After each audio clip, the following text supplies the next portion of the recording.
full of mind-blowing vocals and relentlessly athletic dance moves, And Juliet is one of the most high-octane musicals to hit Australian theatres.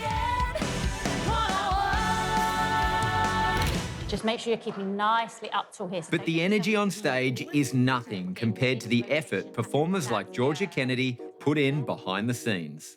Lots of cardio. Yeah, a lot of cardio. That's it. There's usually about 20 on each side for me. It is a lot of hard work.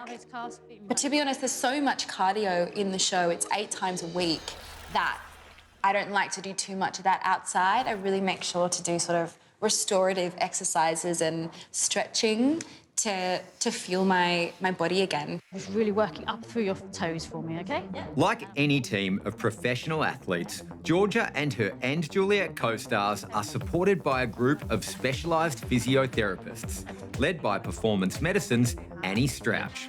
That looks better, and you might end up feeling it through this part.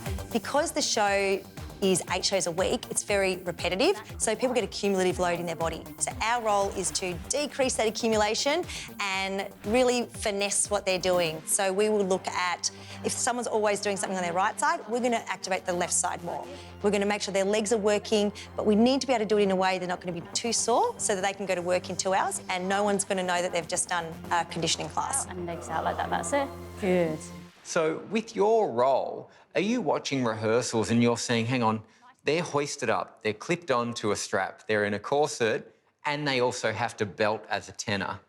How do you work around that when there's so many variables? You have to be very creative in your thinking and open-minded.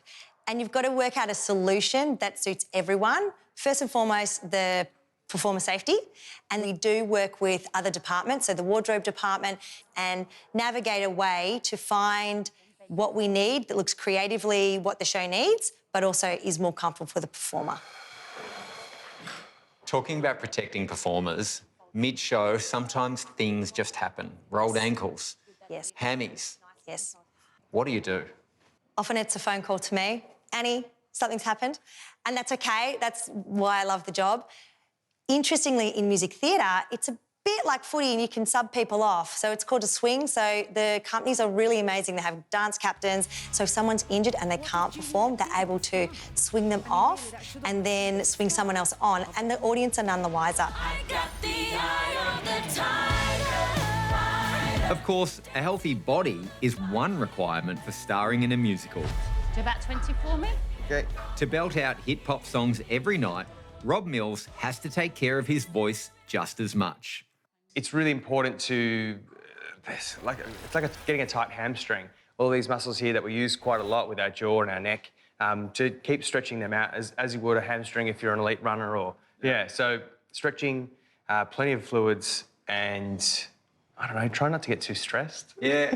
I think if you're staying in a mindset that's, you're always going to have ups and downs, but if you have a positive mindset, I think that definitely helps as well.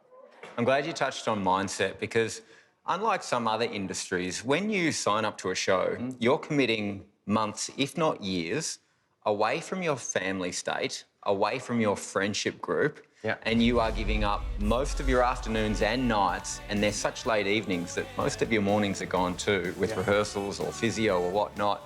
How do you stay mentally strong when you're in this microcosm of a world? Mate, well, you put it like that, I quit. This is... is this what I thought? No. Yeah, sorry, everybody. I mean, I've been doing this for nearly 15, 20 years in musicals now, and there's something about... I mean, I love telling stories and I love being part of the team of a musical, but you're right, you do sort of lose touch sometimes with those friendship groups when you do live overseas. Sometimes you're living out of a suitcase for many months of the year. It can be difficult, but look, we're so well connected with technology these days. There are ways to connect with your friends via WhatsApp groups or FaceTimes with your partner or friends. There are ways, but you have to make the time. Yeah, want to have a little breather, shake it out? Yeah. Always. The old Chuck Norris. Chuck Norris. I've definitely learnt that self-confidence is a great thing to have, but self-worth is more important to have than self-confidence. Your self-confidence will come with self-worth. So learning a bit more about who you are as a person, getting that self-awareness and mental toughness, resilience, all that sort of stuff. It takes a lot to sort of have that energy and have that energy output. But it is a lot of fun, and it means a lot to us that audiences love what we do, they feed off our energy, and that's why we do it.